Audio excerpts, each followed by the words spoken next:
Hey everyone, it's Chris here from Aussie Bricks, and today we are back with my modular mock that I've been working on, but I've got something to show you guys.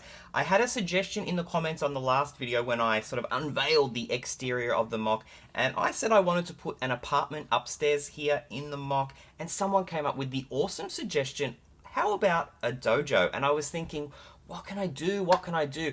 And then it just like came to me as like, of course, I love the Ninjago series. Why not let's set up a Ninjago dojo on top of what I want to be the grocery store? So let's get stuck into building the dojo here in my LEGO modular mock. Alright, so now I have the top part of the modular here on the desk, and let's just look at the changes that I have made to this section. Once you take the roof off, I thought it would be a little bit better if the front actually was removable as well, so we could get inside and a little bit easier to pose figures, and the playability is a lot better inside the modular. So I think I'm going to do this with the bottom half of the modular as well, the storefront, that's the grocery store. I'm going to have the front removable, so that's another modification I will have to make. But let's get into the dojo build. So you can see here I've already laid the tiles on the floor, just one by 2, 1 by 3, 1 by 6, 1 by 4, 1 by 1, just in a tan color there, just to give it a sort of a wooden look on the floor, and they're slightly uneven so it doesn't look too much of, you know, like a pattern, like I've laid it on purpose. Also got the modified plates there, so we can actually have some figs inside the building, quite posable, just like so. They can be in there practicing their Ninjago skills, if that's what you want to call it. But anyway, let's get stuck straight into the build. I've got the pieces here ready to go. In the corners, I'm using these, what do we want to call them? I use them for trash cans in the Lego City, but they're sort of like crates in that reddish brown color. So I've decided to put them in each of the corners just to, I don't know, make it look like the sides of the walls here are made out of a wood sort of color, or like a wood feature. You see these on the Chinese festival shrine at the door entry, so I thought it was a good little feature to add into this build here. Now don't mind the orange color I've used on the floor here, that's just to prop up the wall and make the wall a little bit higher. Now I've got these pieces here ready to go on the side, some sort of screens with the writing on the side. I don't actually know what that writing says, so if you know, maybe you can mention in the comments what that writing on the windows says. But me, I've got no idea. So again, along this back wall here as well, very nice and simple. So I've used these supports, these brown 1 by 1 by 6, I think they are, supports in the middle there, just again to give it a little bit of more of a decorative feature as we look around the room. Now this side where the door is, I don't mind blocking the windows. You can see the windows are now blocked, but that's because I'm sort of thinking, you know, this dojo has moved into the building and set up inside the building, and not really worried about the exterior, which is what a lot of shops and places do anyway. They go in and they make the inside look how they want and don't so much worry about the windows. Across the top, oh, this one has to move here. Across the top, I've put in a red stripe just to break up all the brown. I know we've got some white color in there as well with the window frames, but I really thought the brown striping across the top would look pretty cool. And I'm sorry, the red striping across the top, I think it does look good, and I'm putting it along the sides as well. Oh, I've missed out some pieces here. Pop this one here.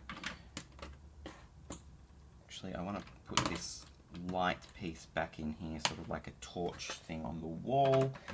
And here we go, putting it all back together. So you can see the side here with that red stripe sort of, yeah, breaks it up, and I've got the flat tile on the top here, so when we put the roof on, it won't be stuck down.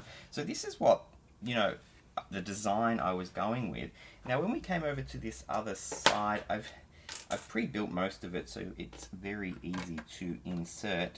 I've got a weapons wall. You can see, I hope the camera is focusing properly on the weapons there.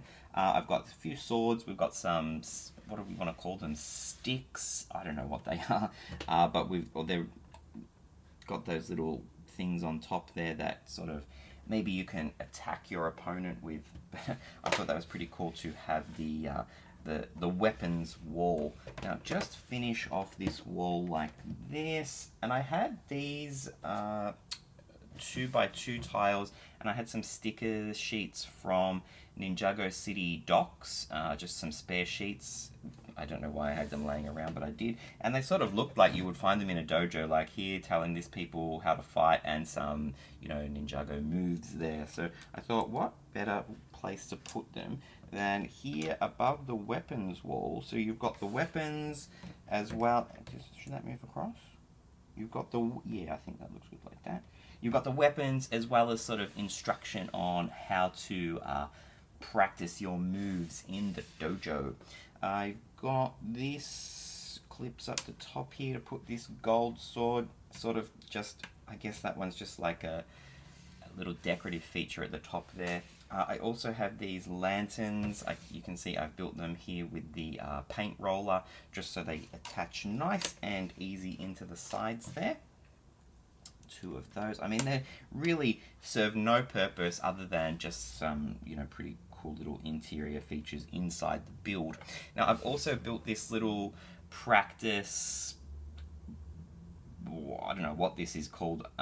You know what this might be called, let me know in the comments below, but I guess it's just something to fight against and practice your moves on, and that can go there like so. Now that's pretty much the interior of this build. So I just also got some Ninjago minifigs. I won't put weapons in their hands.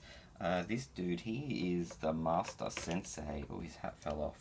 So he's telling everyone what they should be doing, and these dudes are fighting. I think we can fit one more in and fix his hair and put him over at the weapons wall. So you can see it's a pretty cool looking setup inside there. I think the pieces work really well together, and as I said, with the removable front, we'll just turn him around. Actually, we'll move him across because he might get closed in with the wall.